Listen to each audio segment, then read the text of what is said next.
पिछले एक साल में बहुत ऐसे म्यूचुअल फंड हैं जो काफ़ी अच्छा रिटर्न नहीं दिए। कई ऐसे म्यूचुअल फंड है जहाँ पे आपको कुछ रिटर्न देखने को मिलेगा सिंगल डिजिट में। कुछ ऐसे म्यूचुअल फंड है जहाँ पे 10% 11% का रिटर्न देखने को मिल रहा है। इक्विटी ओरिएंटेड स्कीम्स की बात कर रहा हूँ मैं। लेकिन पिछले एक साल में कुछ कैटेगरी के ऐसे फंड्स हैं जहाँ पे नेगेटिव रिटर्न डबल डिजिट में देखने को मिल रहा है। और वाकई में अगर देखा जाए तो पिछले एक साल में ऐसे म्यूचुअल फंड में 16 से 17% का नेगेटिव रिटर्न देखने को मिल रहा है। कौन कौन से फंड हैं वो मैं आपके सामने आंकड़े रखूँगा। ऐसे फंड्स के साथ क्या हमें डिसीजन लेना चाहिए वो भी मैं एडवाइस करूँगा, और क्यों ऐसे म्यूचुअल फंड में गिरावट देखने को मिल रहा है। चलिए शुरुआत करते हैं। लेकिन आप में से बहुत ऐसे इन्वेस्टर हैं जिनको पोर्टफोलियो रिव्यू और डिज़ाइन को लेकर प्रॉब्लम है। डिस्क्रिप्शन बॉक्स में आए, डिटेल चेक करें और व्हाट्सअप नंबर के थ्रू हमारे साथ जुड़ सकते हैं। आप में से बहुत ऐसे इन्वेस्टर्स हैं जो मोमेंटम फंड पे काफ़ी ज़्यादा फोकस करते हैं। मोमेंटम फंड में अगर देखा जाए तो 2023 में आंकड़े काफ़ी मजबूत देखने को मिले, 2020-21 में भी आंकड़े काफ़ी मजबूत देखने को मिले और इन्वेस्टर ने यहाँ पे खूब भर भर के पैसा लगाया। लेकिन मोमेंटम फंड अगर मैं देखूँ 2024-2025 में तो इन्वेस्टर को काफ़ी यहाँ पे मायूस किया। जैसे कि आपके सामने मैं आंकड़े रख रहा हूँ।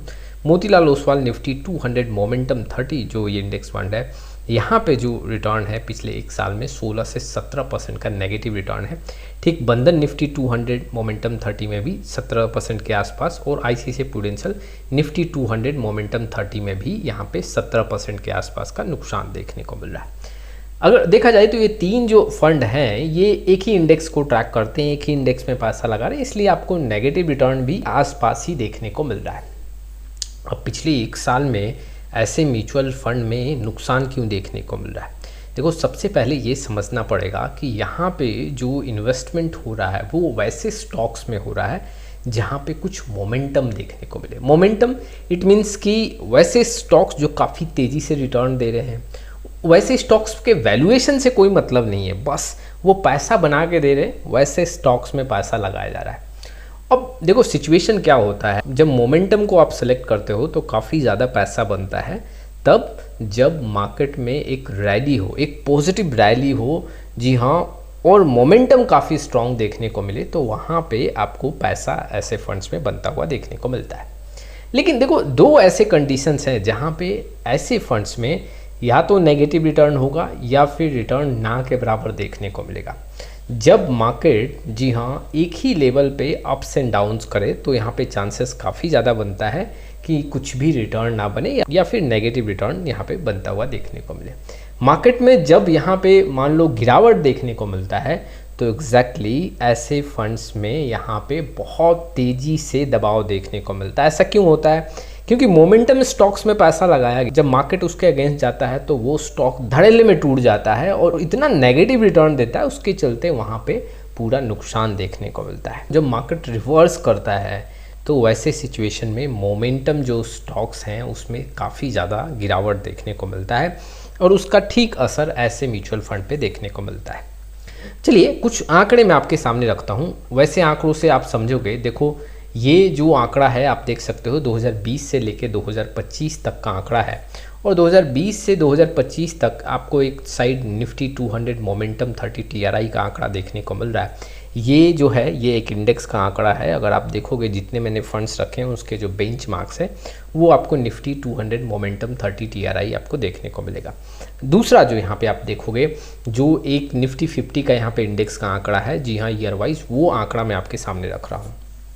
अब अगर आप नोटिस करोगे 2020 में जो निफ्टी 200 मोमेंटम 30 है वहाँ पे 15% के ऊपर का रिटर्न रहा। निफ्टी 50 ने भी करीबन 15% के आसपास का रिटर्न दिया।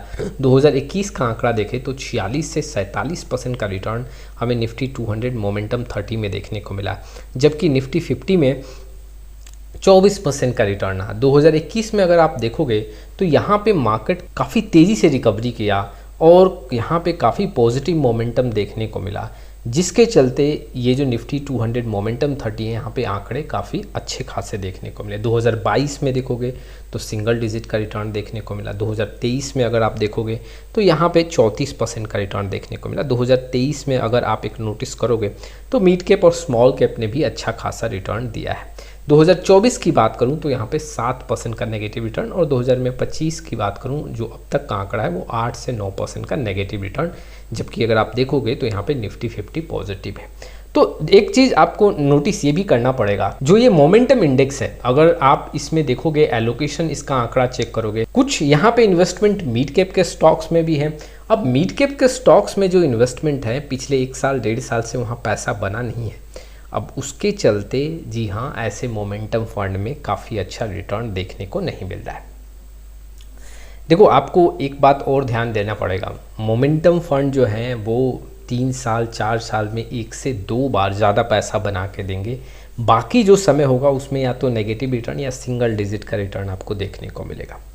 अच्छा, ये भी देखा गया है जो मोमेंटम फंड है उसमें रिस्क काफ़ी ज़्यादा है कंपेयर टू जो मिड कैप फंड है, कंपेयर टू जो स्मॉल कैप फंड है। स्मॉल कैप में जितना नुकसान ना देखने को मिलेगा उससे कहीं ज़्यादा मोमेंटम फंड में नुकसान देखने को मिल सकता है, जो स्पेशली यहाँ पे mid cap based momentum fund है, या फिर जो यहाँ पे निफ्टी 200 मोमेंटम 30 जो ये फंड्स हैं इसकी बात कर रहा हूँ मैं। देखो, आपको ये भी समझना पड़ेगा कि ऐसे फंड्स में आपको बहुत ज़्यादा फोकस नहीं करना चाहिए। चलिए मैं कुछ आपके सामने पॉइंट्स रखता हूँ कि क्या क्या स्ट्रैटेजी ऐसे फंड्स के साथ आपको अपनाना चाहिए, अभी जो नुकसान देखने को मिल रहा है कैसे इसका हम भरपाई करें। देखो, ऐसे फंड्स में ना आपको SIP के थ्रू इन्वेस्टमेंट करना चाहिए। बहुत बड़ा लमसम तब करना है आपको जब आपको ये देखने को मिले कि मार्केट यहाँ से अब ऊपर के ओर ही भागेगा और काफ़ी तगड़ा छलांग लगा सकता है, तब भी ऐसे फंड्स में एक अच्छे अमाउंट में लमसम करना चाहिए। अदरवाइज आपको SIP के थ्रू ऐसे फंड्स के साथ कंटिन्यू करना चाहिए। दूसरा जो मैं आपके सामने पॉइंट रखूँगा, अभी भी अपने पूरे पोर्टफोलियो का जी हाँ 10 से 15% का एलोकेशन से ज़्यादा ऐसे फंड्स को ना दें। ज़्यादा अगर आप एलोकेशन दोगे तो प्रॉब्लम क्या है, जी हाँ, जब मार्केट में रैली नहीं होगा, मार्केट कंसोल करेगा, मार्केट में डाउनवर्ड ट्रेड मूव होगा, तो ऐसे फंड्स आपके पोर्टफोलियो को सबसे ज़्यादा डैमेज कर सकते हैं और कहीं ना कहीं आपका साइकोलॉजी जो है सर्वाइव नहीं कर पाएगा। 1.5 साल 2 साल अगर ऐसे फंड्स नुकसान में रहें या फिर सिंगल डिजिट का रिटर्न दिए तो आप कुछ वहाँ पे नेगेटिव डिसीजन ले लोगे। तो एक तो आपको 10 से 15% का मैक्सिमम एलोकेशन रखना है, SIP के थ्रू जाना है। हो सकता है 1 साल 2 साल यहाँ पे SIP में भी रिटर्न ना बने, फिर भी आपको यहाँ पे कंटिन्यू करना है। तीसरा पॉइंट देखो, अगर आप मोमेंटम फंड को सेलेक्ट कर रहे हो, अपने पोर्टफोलियो में एक ही मोमेंटम फंड ऐड करें और थोड़ा सा लंबा समय दें। 2 साल 3 साल के आंकड़ों के बेसिस पे आप मोमेंटम फंड का डिसीजन नहीं ले सकते। हाँ, रिस्क अगर आप काफ़ी मिनिमाइज करना चाहते हो तो आपको ऐसे फंड से दूरी बना के रखना चाहिए। लेकिन कई ऐसे इन्वेस्टर मेरे से ये भी पूछते हैं क्या मोमेंटम फंड यहाँ पे मिड कैप और स्मॉल कैप से ज़्यादा रिटर्न बना के दे सकता है, स्पेशली जो आज मैंने वीडियो में कवर किया है जो मोमेंटम फंड्स हैं। देखो, ये ऐसे फंड्स जो हैं स्मॉल कैप से ज़्यादा रिटर्न तो नहीं बना सकते हैं। जी हाँ, अगर मैं लॉन्ग टाइम में कंपेयर करूँ मिड कैप के आसपास यहाँ पे आंकड़ा देखने को मिल सकता है, लेकिन अगर देखोगे तो मोमेंटम फंड मिड कैप और स्मॉल कैप म्यूचुअल फंड से भी ज़्यादा रिस्क जनरेट करते हैं। तो ऐसे कंडीशन में अगर आप रिस्क मिनिमाइज करना चाहते हो लेकिन पैसा भी अच्छा बनाना चाहते हो तो स्मॉल कैप मिड कैप जो एक्टिव मिड कैप और active small cap mutual fund है उसको जगह दो, ना कि मोमेंटम फंड को जगह दो। लेकिन फिर भी आपने अगर अपने पोर्टफोलियो में जगह दिया भी है, अगर आपने पोर्टफोलियो में ऑलरेडी ऐड किया है, तो मैंने कुछ पॉइंट्स रखे हैं उसका आपको ध्यान देना चाहिए। जैसे कि SIP के थ्रू जाना है, 10 से 15% का एलोकेशन रखना है, लमसम तभी करना है जब आप पूरे श्योर एंड सर्टेन हो कि मार्केट यहाँ से अच्छा खासा आंकड़ा जोड़ देगा, काफ़ी बड़ा छलांग लगाएगा, तब भी आपको वहाँ पे लमसम करना, अदरवाइज आप SIP के थ्रू कंटिन्यू करो। तो ये कुछ इन्फॉर्मेशंस था। जी हाँ, कुछ ऐसे मोमेंटम फंड जो काफ़ी नुकसान दे रहे हैं पिछले 1 साल में। आपके पोर्टफोलियो में कौन सा मोमेंटम फंड है और कितना नेगेटिव रिटर्न पिछले 1 साल में देखने को मिल रहा है, वो आंकड़ा ज़रूर आप शेयर करें। तो आज के लिए बस इतना ही, फिर मिलेंगे एक नए वीडियो के साथ, तब तक के लिए जय हिंद जय भारत।